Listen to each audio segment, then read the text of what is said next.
Welcome back to Gardening Secret Hub, the only place where we pull back the curtain on what your garden is really trying to tell you. Now, before we dive in, I want you to do something for me. Look outside your window right now. Or think about your backyard, your driveway cracks, your garden border, your lawn. Because somewhere out there are plants growing that you have spent years, maybe even decades, trying to destroy. You have pulled them out with your bare hands. You have sprayed them with chemicals. You have smothered them under layers of mulch. And every single spring, without fail, they come right back. Like they are laughing at you. But here's the part that is going to stop you in your tracks today. What if those plants you have been waging war against are actually more nutritious than anything currently growing in your expensive raised beds? What if the thing you have been destroying is worth more than the thing you have been carefully watering, feeding, and babying all season long? Stay with me, because by the end of this video, you will never look at your lawn the same way again. And trust me, you are going to want to share this one. Today at Gardening Secret Hub, we are talking about 6 common weeds. Plants you almost certainly already have growing around you right now, and why they outperform conventional vegetable gardens on calories, vitamins, medicine, and one thing no garden catalog will ever sell you: zero input survival. These are plants that cost absolutely nothing, need absolutely nothing, and return every single year whether you want them to or not. And here is the controversial truth that the lawn care industry does not want you thinking about too hard. We are going to get to that at the end of this video, and it is going to make a lot of people angry. So make sure you stick around. Now let us start with the one that is probably growing closest to you right this second. Number 6. Dandelion. The plant you have been poisoning that is actually more nutritious than kale. Yes, you heard that right. More nutritious than kale. And before you scroll away, hear me out, because this one genuinely shocked us when we dug into the research here at Gardening Secret Hub. Before the herbicide industry convinced an entire generation that a perfect weed-free lawn was the ultimate goal, dandelion was actually considered a valuable crop. In fact, European settlers brought it to North America on purpose. Deliberately. They packed it up and carried it across an entire ocean as a food source. Let that sink in for a moment. A plant that millions of people are currently spraying with Roundup every spring was once so precious that people transported it across the Atlantic Ocean to make sure they had it. Here is why. Just 100 grams of dandelion greens, which is roughly a small handful, contains 558% of your daily recommended vitamin K. It has more beta-carotene than a carrot, more calcium per calorie than a glass of milk. And every single part of the plant is completely edible. The leaves in early spring before they turn bitter. The flowers eaten raw or battered and fried. The root roasted and ground as a coffee substitute, or dried as a liver-supporting herbal remedy that sells for $12 a bag at health food stores. Now here is the comparison that really matters. Spinach, one of the most celebrated superfoods in any garden, requires prepared soil, regular watering, protection from bolting and heat, and it needs replanting every single season.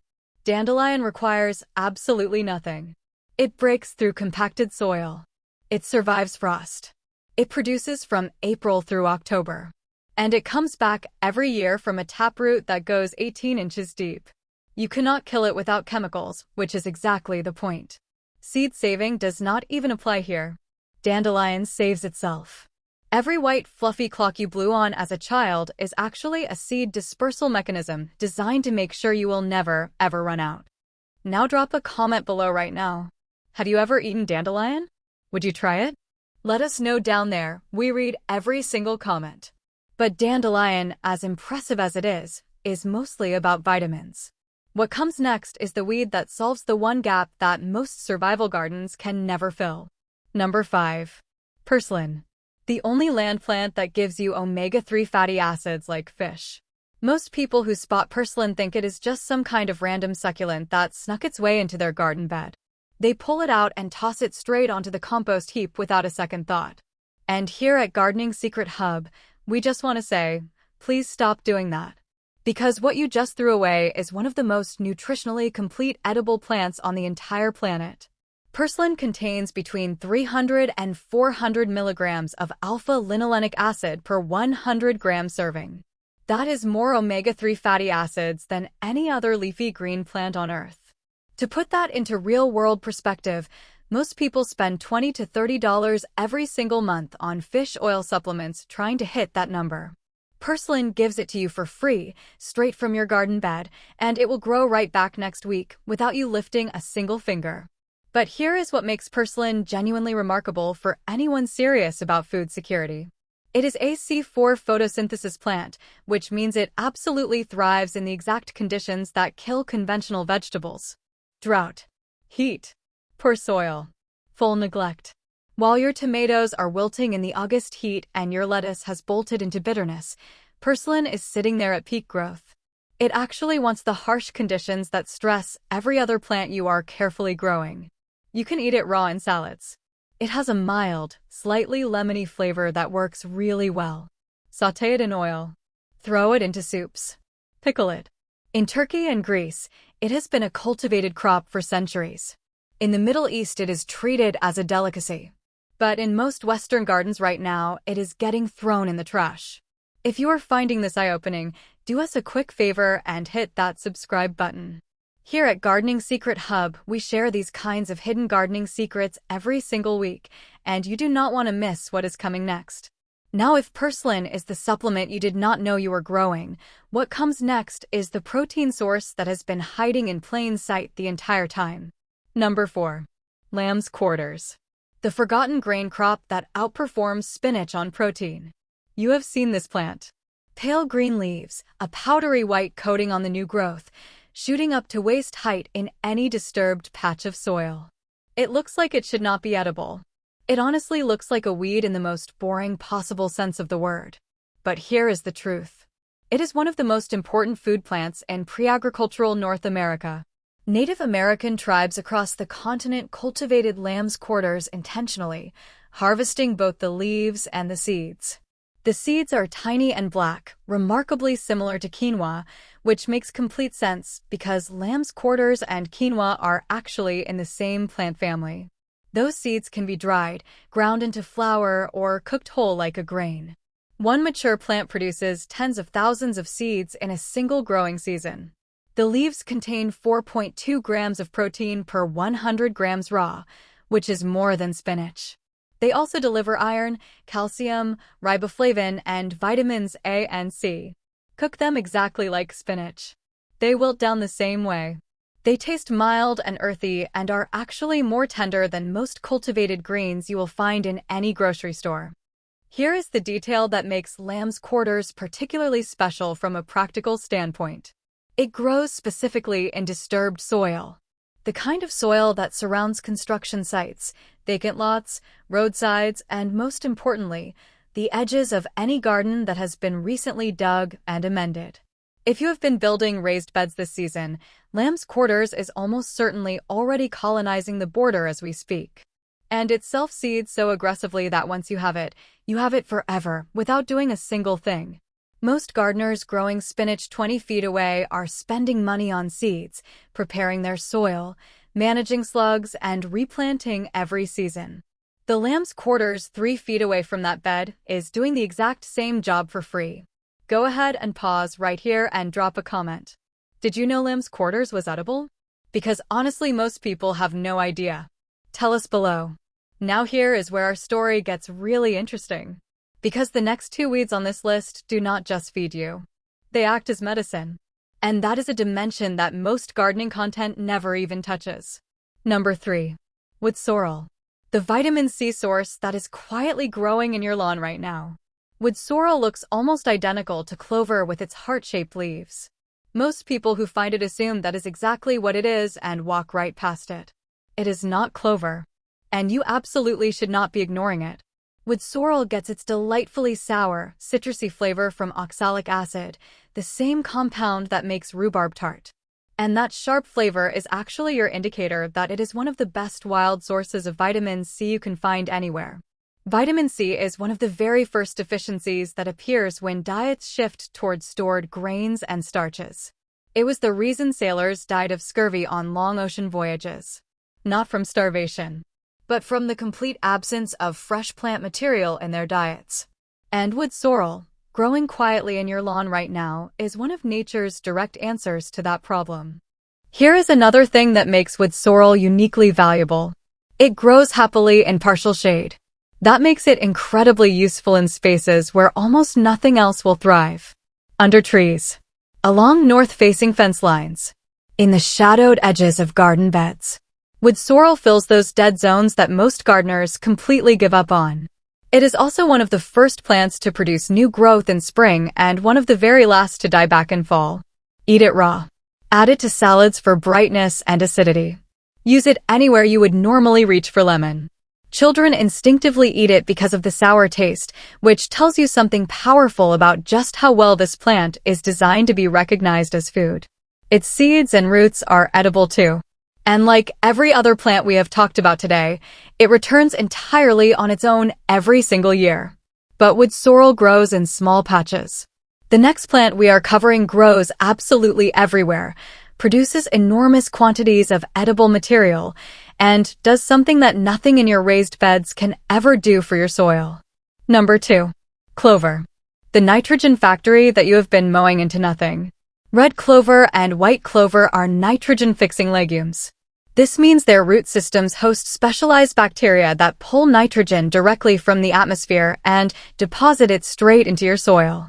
This is the exact same biological process that makes beans so valuable in crop rotation, except clover does it as a perennial, over a much larger root area, year after year, without you doing a single thing to help it along. A dense stand of clover growing in your lawn is actively improving the soil underneath it every single season. For free. Before synthetic fertilizers were ever invented, farmers planted clover specifically to restore their depleted fields. It was a deliberate, highly valuable crop. Then synthetic nitrogen came along, made that process seem unnecessary, and suddenly we all started treating clover as just another weed to kill. And here at Gardening Secret Hub, we think that is one of the great tragedies of modern gardening. The edible profile is also much better than most people realize. Young clover leaves are edible raw, mildly grassy, and best in small quantities. The flowers, both red and white, are edible raw or dried. Red clover flowers have been used in herbal medicine for decades as a source of isoflavones, which are compounds being actively studied for their effects on hormonal balance and cardiovascular health. Dried red clover flowers sell for $8 to $15 per ounce at herbal retailers. You can harvest them from your own lawn completely free. The seeds can be sprouted indoors during winter for fresh greens when absolutely nothing is growing outside. Clover sprouts are mild, nutritious, and ready to eat in just 4 days.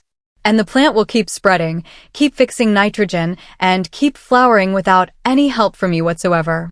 But everything we have covered today, as impressive as it all is, gets surpassed by what comes next.